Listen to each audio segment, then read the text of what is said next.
oil prices are going up, checked bag fees are going up, things are going up, up, up. Today, I am going to revisit some of my packing tips, packing hacks in my carry-on suitcase so that if you want to try going in a carry-on suitcase and personal item bag only and avoid the $40 to $45 check bag fee, you can do it. I have packed weekend trips up to 14-day trips in a carry-on suitcase and a personal item bag only, so it is possible. And I am not a minimalist packer. I do like to change up my outfits. I do like shoes, but I have found different systems so that I can still pack what I want, but in a carry-on only. Let's pack into it. Over the years, I have packed in a multitude of different ways. This time, I'm going to go with one of the simplest, and that is the number system from 5 down to 1, but you are going to have multiple choices for outfit, plenty to wear on your trip.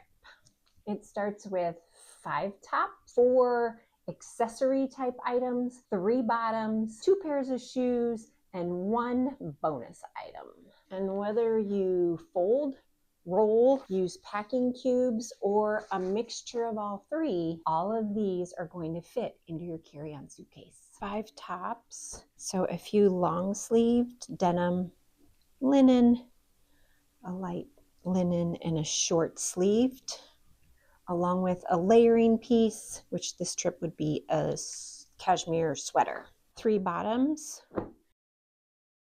It's best to keep the bottoms neutral or do opposite, where you would have busier bottoms and solid tops. The 4 type of accessories can be anything from hat, sun hat, ball cap, the belts you want to use, small ones, big buckle ones, scarves, sunglasses, 2 pairs of shoes. Sneakers is always a good option, easy for walking. There's also ones that you can use with wearing skirts, dresses, and then either a pair of sandals if that's your thing, flats, maybe a pair of boots, and then a wild card. For me this time, it's going to be a jogging suit with the larger pants. They're soft, comfortable, easy to match with things, and then a layering jacket over the top. This could also serve as another layer over the top on colder days, similar to the sweater that I'm packing.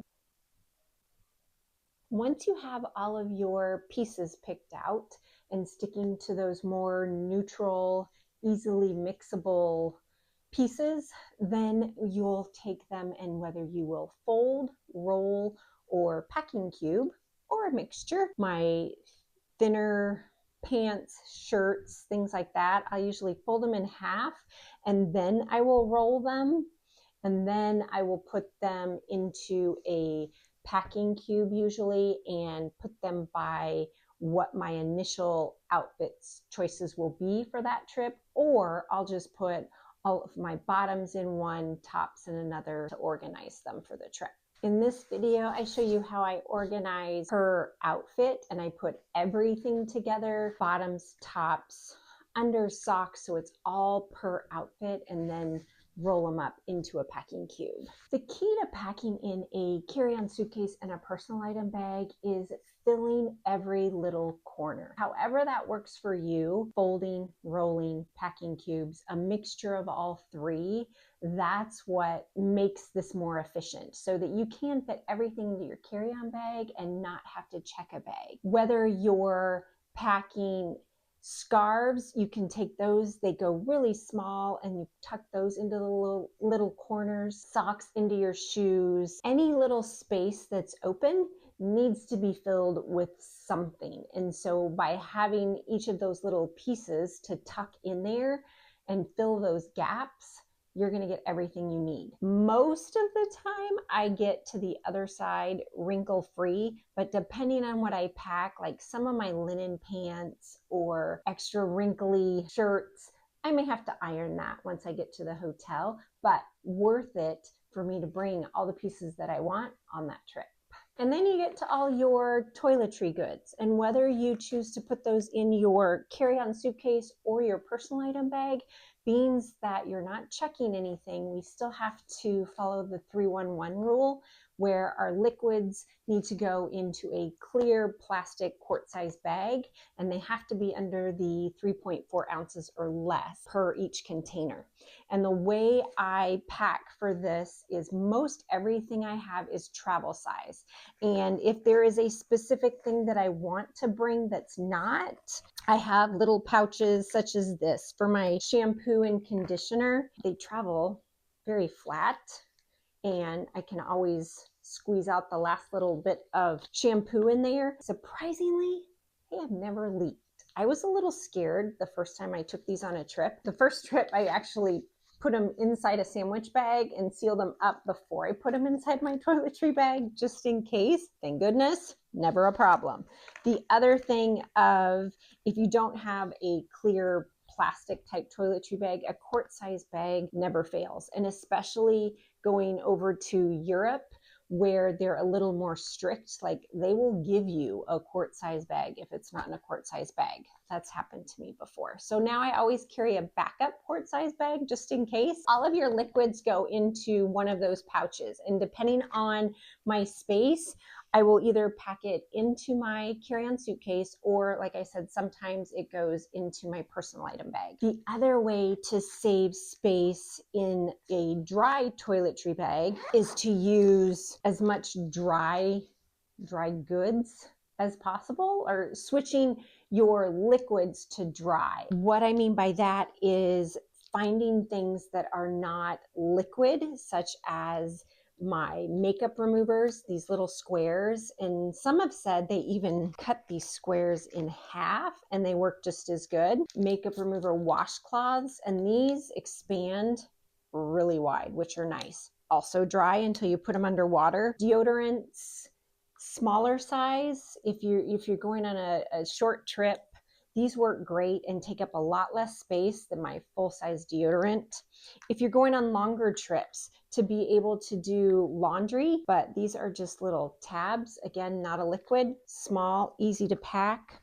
Or combining, if you have a favorite lotion, cleanser, anything that you want to pack, and finding a container that will hold it that's much smaller than your Costco size container. Other ways to reduce would be, instead of taking shampoo and conditioner, you would use a bar. Making those swaps can save you a lot of space, and you're not restricted to the 3-1-1 bag, and you can pack them into your dry toiletry bags, or tuck them, like I said, into the corners of your suitcase where they might fit a little bit easier. Okay, let's pack it all in. I am using one packing cube this trip, and so this has my bottoms, the pantsuit, and I stuffed in the corners the accessories, belts, scarves. I still have quite a bit of space on top. First off, I'm going to slide my shoes in there.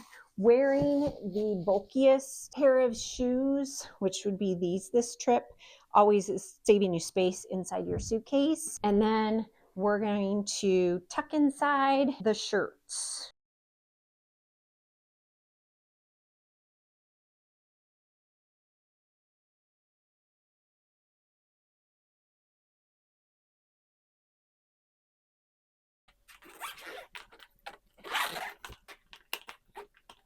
All packed up and ready to travel. I have everything I need inside my carry-on suitcase, with space to spare inside my personal item bag. I always have my tech, cell phone, obviously, my third bag, which is some type of crossbody bag. And this trip, I might even be able to fit in a third pair of shoes. If carry-on suitcase and a personal item bag is something that you've been thinking about, maybe these new higher baggage fees will kind of nudge you in that direction, because you can change out your outfits, have everything that you want to wear. You just have to plan a little bit differently. This packing hack, where you would count down with your 5 all the way down to 1, you can mix, you can match, you don't look like you're wearing the same thing every single day. It is doable. I am here to help you travel well, travel light, and travel in your own kind of style. Each week you can find me here, or if you're more of a shorts person on a normal basis, I drop a short each day as well. Everything is linked down below if you have any questions on things that I've shown today, and another packing video. If you want to start this process of carry-on travel, it can give you another idea. Happy travels. Is my 5, 4, 3, 2, 1. I'm going to use my fingers differently. That didn't work. 5, 4, 3, 2, 1. Why are my fingers not working? 5, 4, 3, 2, 1. Should do finger exercises before this. 5, 4. Okay, different approach. Can't even count today.